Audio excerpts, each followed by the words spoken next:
J'ai échangé avec l'équipe pédagogique de l'école Littré. J'ai pu revenir sur ces excuses que je leur devais de les avoir blessés. J'ai pu aussi réévoquer le fait que je regrettais de les avoir cités nommément. Tout est parti d'une question d'un journaliste sur la scolarisation des enfants de la ministre à l'établissement privé Stanislas. Oudéa Castéra expliquait les avoir inscrits à l'école privée en raison de l'absentéisme dans le public. Vincent qui a commencé, comme sa maman, à l'école publique, à l'école Littré.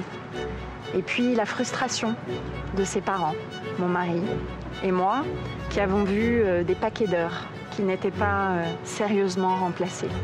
Et à un moment, on en a eu marre, comme des centaines de milliers de familles. Ces propos ont été immédiatement critiqués, syndicats et politiques ont réagi sur le champ. Le bilan de Macron sur l'éducation nationale, c'est sa nouvelle ministre qui en parle le mieux. Mais comment peut-on être ministre de l'éducation nationale et mépriser autant l'école publique? Donc la première sortie de la ministre de l'éducation nationale, c'est de taper sur l'école publique pour promouvoir les écoles privées. Chacun appréciera l'argument utilisé qui assume en plus le séparatisme social des privilégiés. Finalement, il y a une forme de provocation, il y a une forme de méconnaissance aussi de ce qui est la réalité. Elle est aujourd'hui ministre de l'Éducation nationale et dès sa première sortie, elle provoque et elle jette le discrédit sur l'enseignement public, sur les enseignants, notamment sur cette école-là. Enfin, être hors jeu dès les premières minutes du match, c'est quand même un sacré exploit. Quelques heures plus tard, la ministre a exprimé ses regrets. Mes propos ont pu blesser certains enseignants de l'enseignement public, ce que je regrette. Je n'avais aucunement cette intention, a-t-elle écrit à l'AFP. Mais dimanche soir, Libération a révélé que le choix de la ministre n'était pas lié à des problèmes de non-remplacement de professeurs. D'après le témoignage de l'enseignante,